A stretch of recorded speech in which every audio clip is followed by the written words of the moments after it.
Welcome back. Given the current economic climate, finding a job can be a challenge.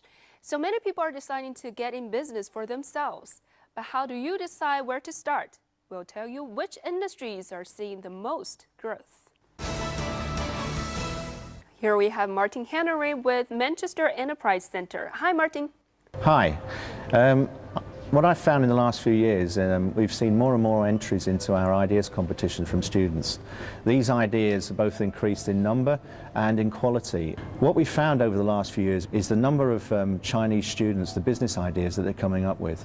But in the past, maybe we'd seen more ideas which are more around sort of traditional stereotypical Chinese businesses such as textiles or restaurants, that type of thing. We're seeing students actually having a much more sort of global outlook, and the sort of problems they're presenting, they're looking at, and the ideas that they're coming up with to solve those problems are much more creative.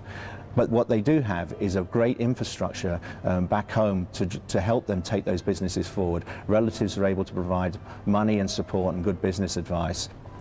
And so the three things that we will provide them with of particular interest, three pieces of advice are: think about your value proposition, your business model, and a roadmap. The value proposition is understanding who your customer is. How do they actually get value from your product or service, and how are you different from the competition? The business model is: how do you actually make money? How do you get revenue coming into the company, and what are the costs in the company? Because it's very important to know how much profit you're making, or whether there's actually a sustainable and viable business there.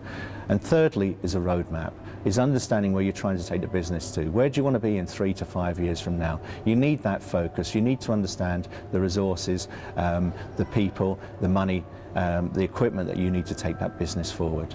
And what I'm finding is that they're much more responsive to the changing environment which we find ourselves.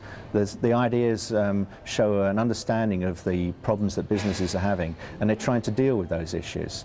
For instance, they're looking at the necessity to cut costs within a business, and so they're thinking about services maybe they can provide online, which means that these businesses don't need to employ so many people. And so we're seeing very successful businesses coming out of those initial ideas.